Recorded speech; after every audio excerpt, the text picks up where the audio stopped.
Alkisah, hiduplah seorang putri yang cantik dan rupawan. Putri tersebut bernama Putri Jelitani. Putri Jelitani akrab dipanggil dengan sebutan Putri Kemarau. Karena Putri Jelitani lahir pada saat bulan kemarau. Putri Jelitani adalah anak tunggal dari kedua orang tuanya. Tapi ibunda Putri Jelitani telah meninggal dunia terlebih dahulu. Putri Jelitani amat sangat disayangi oleh ayahnya. Ayah Putri Jelitani adalah seorang raja yang memimpin negeri tersebut dengan arif dan bijaksana. Suatu ketika, negeri tersebut dilanda kemarau yang sangat amat panjang. Sawah-sawah kekeringan, tanah-tanah bergelumpuran, hewan-hewan ternak warga mati tak bersisa, dan rakyat-rakyatnya mati kelaparan dan terserang penyakit-penyakit aneh pada saat itu. Raja yang arif dan bijaksana itu pun telah memikirkan berbagai macam cara bagaimana untuk menyelesaikan masalah itu. Berbagai macam peramal yang didatangi, tapi tidak ada satupun peramal yang mampu mengatasi masalah itu. Suatu ketika, rakyat mendatangi istana dan mengatakan kepada raja, "Wahai baginda raja, aku mengetahui ada sebuah desa terpencil yang memiliki seorang peramal yang amat sangat sakti. Aku yakin baginda, peramal itu pasti dapat menyelesaikan masalah yang ada di negeri ini." Sontak raja terkaget mendengar itu dan semula tidak percaya dengan apa yang dikatakannya.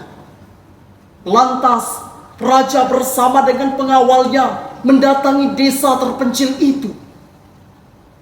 Sesampainya raja sampai di rumah peramal itu, raja mengatakan kepada peramal itu, "Wahai peramal, negeriku saat ini tengah dilanda kehancuran dan musibah. Beritahukan kepadaku peramal, bagaimana caranya aku menyelesaikan masalah itu."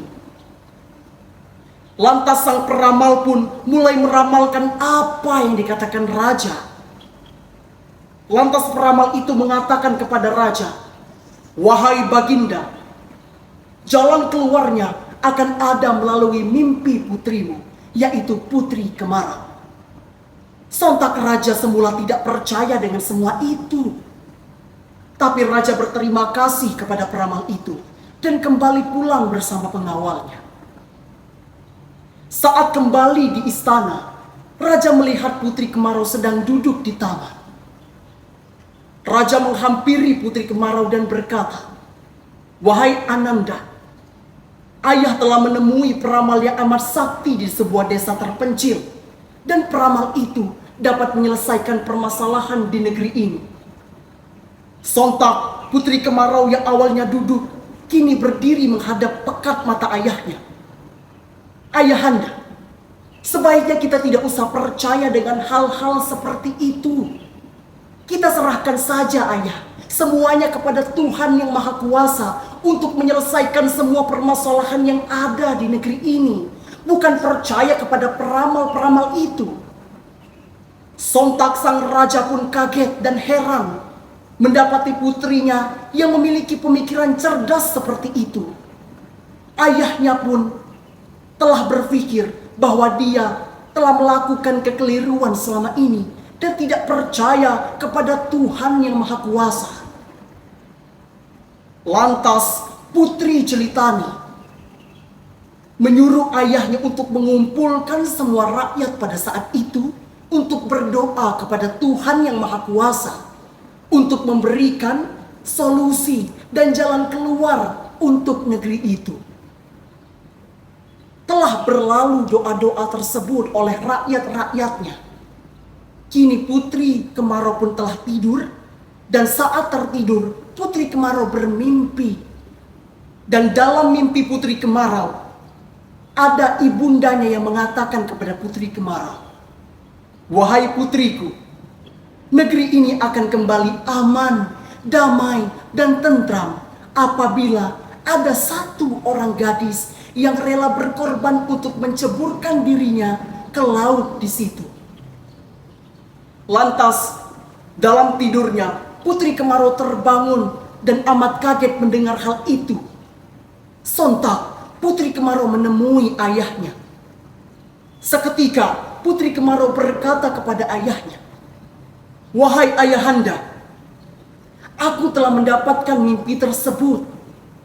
Aku mendapatkan mimpi yang mana mimpi tersebut mengatakan akan ada satu orang gadis yang harus menceburkan dirinya ke laut dan rela berkorban untuk semua orang." Sontak raja pun kaget mendengar itu, karena raja pun mendapatkan mimpi yang sama seperti putrinya. Lantas, raja memerintahkan semua pengawalnya untuk mengumpulkan semua rakyat di pelataran istana untuk diadakan sayembara seorang gadis yang berani menceburkan dirinya ke dalam laut tersebut. Seketika, semua rakyat telah berkumpul di pelataran istana dan bertemu dengan raja dan putri kemarau. Raja pun mengatakan kepada semua rakyatnya, "Wahai rakyatku, negeri kita sedang mengalami musibah yang amat sangat panjang. Musibah ini dapat berhenti apabila ada satu orang gadis yang rela menceburkan dirinya dan berkorban untuk semuanya, dan menceburkan dirinya ke laut lepas itu." Menit demi menit berlalu, tak ada satu orang pun gadis yang berani melakukan itu dan menceburkan dirinya ke laut lepas itu. Sontak kaget putri kemarau melihatnya, dan putri kemarau lah yang bangun dan berdiri dari kursinya. Putri kemarau pun mengatakan kepada semuanya, "Wahai ayah, biarkan aku saja yang berkorban untuk negeri ini. Biarkan aku, ayah, yang menceburkan diriku ke laut dan berkorban agar negeri ini kembali tentram dan damai." Tapi tidak semudah itu. Raja pun tidak menyetujui apa keputusan dari anaknya tersebut. Raja pun mengatakan, "Tidak putriku, jangan. Hanya kau putriku yang ada di dunia ini. Aku tidak punya siapa-siapa lagi. Lagi pula, tahta kerajaan ini akan diteruskan olehmu. Jika kau menceburkan dirimu ke laut, lantas lalu siapa yang akan melanjutkan perjuangan dari kerajaan kita?" Tapi putri kemarau tetaplah putri kemarau. Putri kemarau sangat amat memiliki keputusan yang tinggi dan tidak dapat diganggu-gugat. Sontak kaget semua rakyat mendengar keputusan dari putri kemarau, dan semuanya telah dapat menerima keputusan dari putri kemarau pada saat itu. Lantas malam hari telah tiba. Rakyat dan raja pun mengantar putri kemarau ke tebing laut untuk menunggu putri kemarau menceburkan tubuhnya ke laut tersebut demi rela mengorbankan dirinya untuk orang-orang banyak. Sebelum putri kemarau menceburkan tubuhnya ke laut, putri kemarau mengatakan kepada semuanya, "Wahai ayah dan semua rakyat-rakyatku, aku mohon maaf apabila selama aku hidup telah melakukan kesalahan kepada kalian." Tangis bergemuruh oleh rakyat-rakyatnya, dan bersama dengan seiring tangis ayahandanya yang melihat tubuh putri kemarau jatuh ke laut tersebut dan rela mengorbankan dirinya untuk jatuh ke laut itu demi orang banyak. Seiring jatuhnya tubuh putri kemarau ke laut tersebut, datanglah petir-petir yang bergemuruh di negeri tersebut, serta hujan-hujan yang sangat lebat yang menandingi lebatnya apapun di dunia ini. Seketika, sawah-sawah kembali menghijau, hewan-hewan ternak kembali bersemangat, dan negeri tersebut tidak kembali kemarau lagi. Semua rakyat bersuka cita akan hal itu.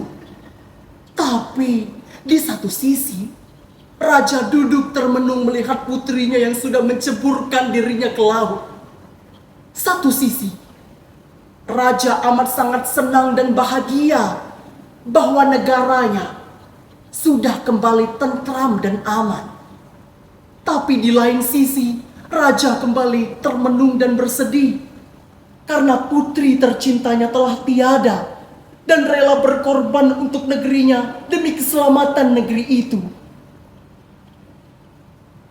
Karena pada saat itu petir-petir masih mengemburu dan hujan lebat masih mengelilingi negeri itu, semua orang kembali pulang ke istana.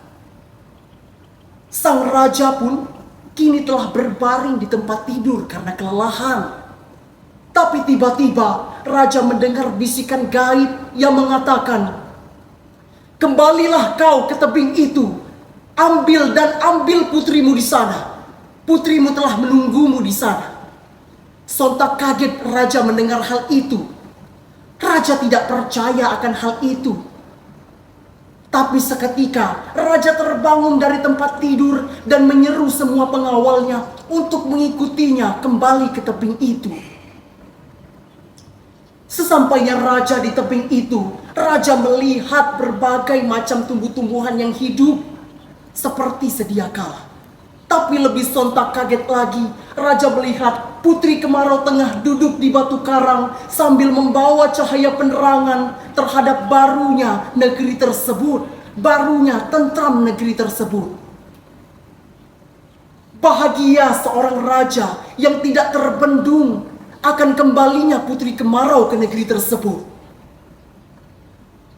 Lantas raja menyeru pengawal-pengawalnya untuk menjemput putri kemarau, untuk kembali ke istana dan merayakan sukacita kepada semua rakyat-rakyat yang ada di negara itu. Tahun berlalu, waktu pun juga turut berlalu. Putri kemarau telah hidup bersama seorang raja dan rakyat di negeri itu. Saat kejadian itu, putri kemarau ditolong oleh Tuhan yang Maha Kuasa. Karena putri kemarau adalah orang yang baik. Putri kemarau adalah orang yang rela mengorbankan dirinya demi kepentingan orang banyak. Putri kemarau adalah putri yang ikhlas dan tidak mementingkan kepentingan pribadinya untuk dirinya sendiri. Tahun berlalu, raja menyerahkan tahta kerajaan kepada putri kemarau. Dan kini tibalah putri kemarau menjadi seorang putri yang memimpin negeri tersebut. Putri kemarau memimpin negeri tersebut dengan arif dan bijaksana, sama seperti dengan raja yang memimpin negeri tersebut saat raja tersebut memimpin negeri itu dengan arif dan bijaksana bersama dengan rakyat-rakyatnya. Kini negeri tersebut telah hidup damai dan tidak ada lagi kekeringan di negeri tersebut. Berkat pengorbanan putri kemarau yang amat sangat penuh perjuangan untuk menyelamatkan negeri tersebut. Nilai yang dapat kita ambil dari kisah ini adalah perjuangan seseorang yang memperjuangkan kepentingan orang banyak, bukan kepentingan pribadi. Sebagai makhluk sosial, kita harus ikhlas dan dapat melihat kepentingan orang banyak, dan kepentingan-kepentingan itu untuk kita majukan terlebih dahulu daripada hal-hal yang ingin kita inginkan. Dari sini dapat kita lihat bahwasanya perjuangan putri kemarau sangat amat besar, dan itulah kisah pengorbanan putri kemarau.